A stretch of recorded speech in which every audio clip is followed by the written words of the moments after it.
आर्थिक राजधानी कहे जाने वाले इंदौर शहर में 2035 इंदौर प्लानिंग एरिया और मास्टर प्लान को लेकर कलेक्टर कार्यालय में हुई महत्वपूर्ण बैठक कलेक्टर मनीष सिंह द्वारा ली गई। बैठक में आईडीए सहित इंदौर के अलग अलग इंडस्ट्रीज से जुड़े पदाधिकारी शामिल हुए। दरअसल जिस तेजी से इंदौर शहर बढ़ रहा है, इसी को ध्यान में रखते हुए इंदौर कलेक्टर मनीष सिंह द्वारा 2035 के मास्टर प्लान की तैयारी शुरू कर दी गई है। इसका प्रेजेंटेशन कलेक्टर कार्यालय बैठक में दिखाया गया। बैठक में आईडीए अधिकारी सहित अलग अलग इंडस्ट्रियल से जुड़े लोग शामिल हुए।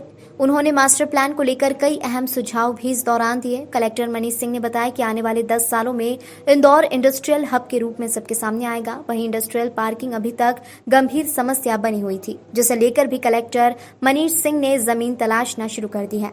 उन्होंने बताया कि इंदौर के बाईपास से जुड़े क्षेत्रों में अगर इसी तरह की पार्किंग की व्यवस्था की गई तो वहाँ के लोगों को भी आने वाले समय में रोजगार उपलब्ध हो पाएगा। निर्धारण मास्टर प्लान में होना चाहिए। इसमें सभी लोग सहमत थे, जितने लोग थे। आज इंजीनियर एसोसिएशन के थे, क्रेडाई के थे, आर्किटेक्ट एसोसिएशन के थे, सभी लोग इस बात भी सहमत थे कि इतना कम से कम 10-12% से कम नहीं रहना चाहिए कमर्शियल एरिया, ज़्यादा ही रहना चाहिए। किसी वर्किंग में अलग अलग तरह के किन रोड्स में मिक्स्ड लैंड यूज़ रखना है, ताकि ग्राउंड फ्लोर पे अगर कोई कमर्शियल एक्टिविटी हो जाए, ऊपर रेजिडेंशियल हो जाए। सुपर कॉरिडोर्स के प्लॉट्स में के बारे में चर्चा हुई कि वहाँ एक एकड़ के कमर्शियल प्लॉट्स दे दिए गए हैं, क्योंकि वहाँ कमर्शियल के अतिरिक्त अन्य एक्टिविटी परमिटेड नहीं है रोड से लगे प्लॉट्स की। इस कारण से वो डेवलप नहीं हो पा रहा है, इस कारण से विकास नहीं हो पा रहा है, इस कारण से लोग उसको खरीद नहीं रहे हैं। इन बहुत सारे विषयों पर चर्चा हुई है। फ्री करने की बजाय फ्री करने की भी बात की है। हाँ, ये भी बात थी कि लैंड यूज़ फ्री कर दिया जाए। उसके बारे में वो अन्य रेगुलेटेड एक तरह से होता है, बहुत बड़ा पॉलिसी डिसीजन होगा। वो सजेशन गलत नहीं है, किंतु रेगुलेटेड, बहुत ही रेगुलेटेड लैंड यूज़ और बहुत ही फ्री लैंड यूज़ के बीच में एक बैलेंस कायम करने की ज़रूरत है। इंदौर जिस तरह से ग्रो कर रहा है, थोड़ा फ्लेक्सिबिलिटी भी चाहिए लैंड यूज़ में, क्योंकि कुछ सदस्यों ने बात बोली भी कि सब 10 साल बाद हम ही अपने प्लॉट पे क्या करेंगे, हमें खुद नहीं मालूम है। होता है कि आज हम सोच रहे हो कि हम रेजिडेंशियल में रहेंगे, और बाद में 10 साल बाद हम कमर्शियल करते हैं इसको। तो शहर की नीड चौड़ाई और पार्किंग को लेकर किस तरह से चीज़ें आगे इसमें होगी? अभी तो मेनली ट्रक पार्किंग की बात हुई है। जो अन्य पार्किंग बनानी चाहिए वो बिल्डिंग्स में, जो कमर्शियल बिल्डिंग्स हैं उसमें जो ऑटोमेटिक पार्किंग के लिए जो अलग अलग फ्लोर्स यूज़ होते हैं, उनको एफआईआर में काउंट न किया जाए, उनको हाइट में न लिया जाए। ऐसे फ्रीडम देनी पड़ेगी, अनुमतियाँ देनी पड़ेगी जो अभी नहीं है। अभी तो उसने बोला है हमने कि इस सब का मास्टर प्लान में प्रोविज़न होना चाहिए कि कोई बेसमेंट में जाना चाहे, कोई ग्राउंड+1 ऊपर जाना चाहे, इनको भी पार्किंग के नॉर्म्स की अनुमति होनी चाहिए।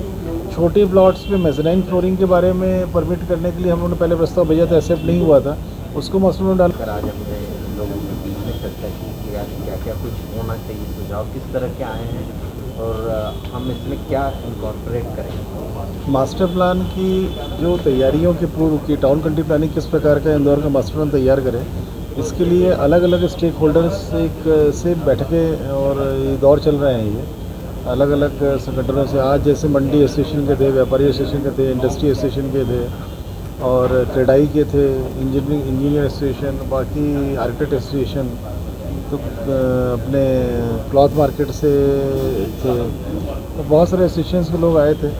तो उसमें डिटेल चर्चा हुई, प्रेजेंटेशन टाउन कंट्री प्लानिंग के जॉइंट डायरेक्टर द्वारा दिया गया। मुख्य तौर पर जो बात हुई है कि शहर की जो आवश्यकताएँ हैं, जो आज का जो ग्रुप डिस्कशन था उसमें किस प्रकार से शहर के चारों तरफ पार्किंग एरियाज डिफाइन किए जाए, उसके लिए हम लोगों ने एडीएम को नियुक्त कर दिया है। पवन जैन साहब उसको देखेंगे और जहाँ भी 15-20 एकड़ के पार्किंग एरियाज निकलेंगे उसको हम लोग मास्टर प्लान में ही पार्किंग एरिया के रूप में डिफ़ाइन कर देंगे और पार्किंग एरियाज़ के पैरामीटर्स भी डिफ़ाइन कर रहे हैं। एसोसिएशंस ने बोला है कि साहब हमारे पास पैसा है, हम खर्च कर देंगे पैसा और हम अपने ट्रक्स की वहाँ पार्किंग कराएंगे। तो अच्छी बात है ये। अगर एसोसिएशन सामने आ रहे हैं तो मास्टर प्लान में पार्किंग एरियाज़ को डिफ़ाइन करके उसके नॉर्म्स बना करके ऐसे नॉर्म्स रखेंगे ताकि एसोसिएशंस और भी मिल्स रहती हैं इससे रिलेटेड, वो मिल्स के लिए स्पेस एलोकेशन, इन सब में डिटेल चर्चा हुई है। और जहाँ मंडी शिफ्टिंग हो रही है उसी क्षेत्र में और दाल मिल शिफ्टिंग भी हो, उसी क्षेत्र में अन्य फ्लोर मिल वगैरह शिफ्टिंग हो, उस पर भी वर्किंग मास्टर प्लान में किया जाएगा। छावनी राज मंडी से अग्रवाल जी आए हुए थे, पुराने अध्यक्ष जो हैं, उनका सजेशन ये भी था कि राउक में जो रेलवे स्टेशन है वहाँ से रैक के लिए लाइन अगर यहाँ डाल के रैक बना दिया जाए तो ये कंपोजिट एरिया पूरा जो भाड़े में जो तकलीफ लाइन दी जाए और कितना स्पेस जहाँ रैक रहेंगे, कितना स्पेस गोडाउंस के लिए और रैक्स के मूवमेंट्स के लिए दिया जाए, उस प्रकार से उसको भी हम लोग प्रोविज़न करने का प्रयास करेंगे। उद्देश्य ये है कि जो शहर की मूलभूत आवश्यकताएं हैं उसका शहर के लोगों से चर्चा किया जाए, अलग अलग एसोसिएशन से, और उनसे चर्चा करके वो सारे पॉइंट्स इनकॉर्पोरेट किए जाए मास्टर प्लान में। हर शहर की डिमांड अलग होती है। इंदौर की डिमांड है कि इंदौर आने वाले समय में बहुत बड़ा एक हब के रूप में, कॉमर्शियल हब के रूप में डेवलप हो रहा है। जिस स्पीड से इंदौर चल रहा है, जो UDPFI गाइडलाइंस हैं कि 5 से 6% कॉमर्शियल एक्टिविटीज़ देनी चाहिए लार्ज सिटीज़ में, और इंदौर जिस गति से बढ़ रहा है यहाँ कम से कम 10 से 12% या उससे